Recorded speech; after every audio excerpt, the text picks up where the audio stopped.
غسل لینے کا طریقہ کیا ہے؟ اللہ کے نبی صلی اللہ علیہ وسلم عین سنت کے مطابق پانی بڑا کم ہوا کرتا تھا.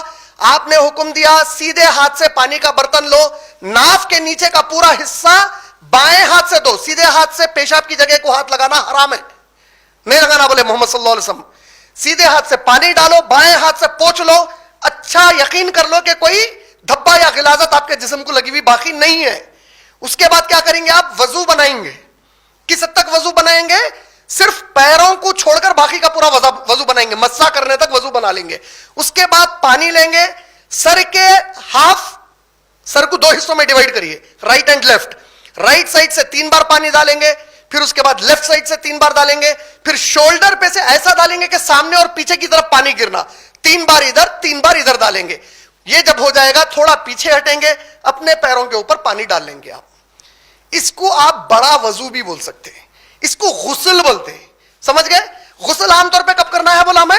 احتلام ہو جائے یا منی خارج آپ کوئی اور طریقے سے کر لیں, یا میاں بیوی بستر کرے تو اب غسل فرض ہو گیا. جمعے کے دن یہ سب ہو یا نہ ہو غسل کرنا لازم ہے آپ کے لیے. اچھا, اب چونکہ ہمارے پاس پانی ہے شاور سے اکثر گھروں میں, یا بکیٹوں سے پانی لے کے نہاتے, ہم شیمپو وغیرہ لے کے نہاتے, تو آپ لوگوں کے لیے سمپل طریقہ بتا دیتا ہوں.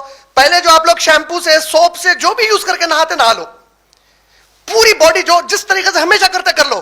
جب پورا ہو جاتا اس کے بعد سنت کے مطابق غسل کرنا لازم ہے, اس کے بغیر نماز قبول نہیں ہوتی. وہ سنت پوری کرنے کیا کریں گے؟ وہ جو نبی صلی اللہ علیہ وسلم احتیاط بتائے, آپ برابر اپنے نیچے کے حصے کو پھر بھی پورا نہانے کے بعد بھی یہ سنت نیچے کا حصے پہ دھو لیں گے, پورا وضو بنائیں گے سوائے پیروں کو چھوڑ کر, 3 بار ادھر. اب شاور کے نیچے 3 بار ادھر 3 بار ادھر کیسا کر سکتے؟ سب کر سکتے. شاور پڑتے رہتا, آپ تھوڑا سا سر ہٹا کے ٹھہرو, محسوس کرو کہ ادھر سے گر رہا, پھر سنت پوری ہونا لازم ہے. سمجھ میں آ رہی بات؟ 3 بار عین سنت ہے, کوئی 1 بار بھی کر لیا کافی ہے.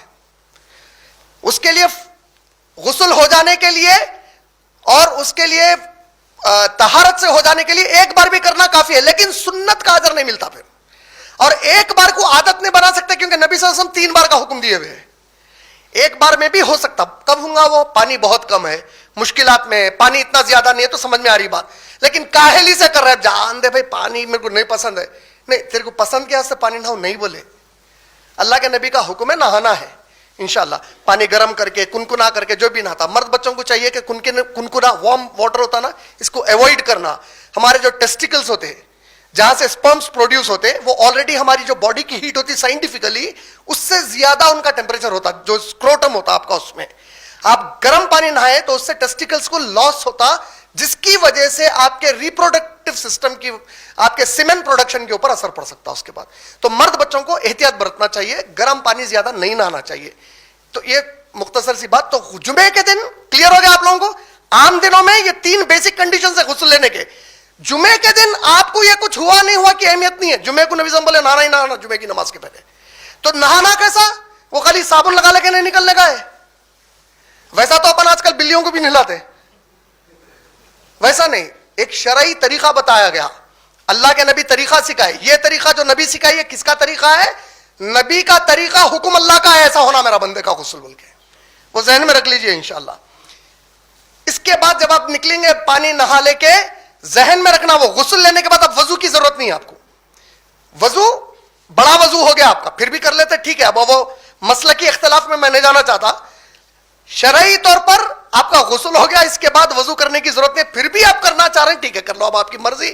لیکن ایسا کرنا ضروری ہے سمجھ کے کر رہے ہیں, یہ غلط ہے, کیونکہ ایسی کوئی دلیل نہیں آئی, حکم نہیں آیا کہ غسل لے کے پھر وضو کرو بول کے. اس کے بعد جب آپ 1 بار نکل جاتے, یاد رکھنا شرم گاہ کو اپنے ہاتھ ڈائریکٹ نہیں لگنا چاہیے. اگر کھجایا یا کچھ ہوا کپڑے کے اوپر سے کر سکتے آپ, ڈائریکٹ ہاتھ لگائے.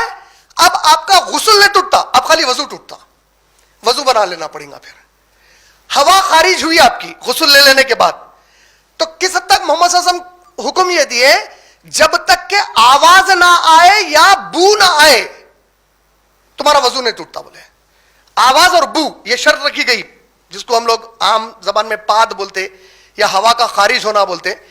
سمجھ میں آ رہا نا؟ تو اس کے لیے کیا کرنا پڑے گا آپ کو؟